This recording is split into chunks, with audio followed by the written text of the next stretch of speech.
As a working journalist, am I concerned about what's happening to press freedom in Hong Kong? Absolutely. But am I going to be lectured on it by plaster saints like the US and its cronies? Absolutely not. Let me tell you why.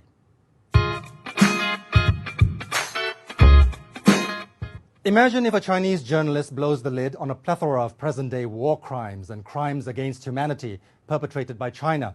And imagine if this journalist breaks the news from another country but is about to be extradited to China to be imprisoned for the rest of his life or worse. The whole world would self-combust in collective outrage. Well, there is no such Chinese journalist. There is, however, a giant of an Australian journalist in such a predicament, and the villain of the piece is the United States, not China. I'm talking about Julian Assange. And even as I speak, he continues to be victimized, vilified, and crucified in a slow execution right before our eyes. What did he do to deserve it? He told the truth. He dared to be the ultimate journalist, exposing American war crimes in Iraq and Afghanistan, the slaughter of civilians, the killing of journalists, the torture of prisoners at Guantanamo, and Washington's secret war on Yemen, where mass murder still continues under the auspices of the White House. Fun fact, all of these are undeniable crimes secretly documented by the US government itself. They were just not meant to be exposed by Assange. The US was so embarrassed and so hell-bent on vengeance that it orchestrated a global campaign to destroy him with the complicity of vassal states like Britain and Australia. Assange took refuge at Ecuador's embassy in London for 7 years before British police dragged him out and threw him into a maximum security prison that houses terrorists, murderers, and rapists. Nearly 3 years later, after a sham trial in a kangaroo court, with the flimsy case against Assange thoroughly discredited, Britain's much-vaunted justice system has paved the way for his extradition to the US, where he faces certain death. They have already dehumanized and reduced him to a suicidal, stroke-ridden, physical and mental wreck of a man. But they're not done with him yet.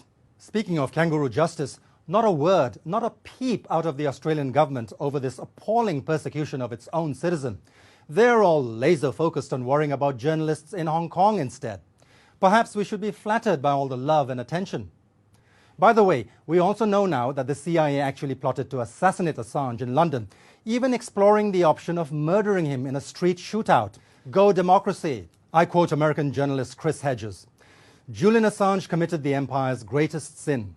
He exposed it as a criminal enterprise. He documented its lies, callous disregard for human life, rampant corruption, and innumerable war crimes.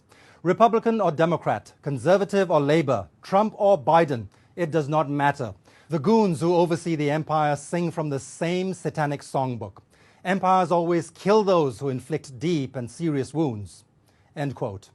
Is there no limit to the insufferable hypocrisy of these gangsters in glass houses, these emperors who have no clothes? They defecate all over human rights and press freedom in the name of national security whenever it suits them, calling it justice. When some other country they don't like does anything of that sort, it's repression. How convenient. Here I quote another astute political commentator from the West, George Galloway. If Julian Assange were a Chinese journalist and publisher, he'd have the Nobel Prize, be the centerpiece of Human Rights Day. If Chinese crimes rather than American crimes had been revealed by Assange, he would now be the poster boy for the Winter Olympics boycott campaign. End quote. What they're doing to this brave man who has done more for journalism than any of us is a travesty, an atrocity, an abomination. Until and unless they free Assange, the US, the UK, and Australia, and any other nation in bed with this menage a trois of morally bankrupt Western powers, pardon my French, have no right to preach human rights and press freedom to the rest of us. Flush your own feces first before you lecture us on sanitation.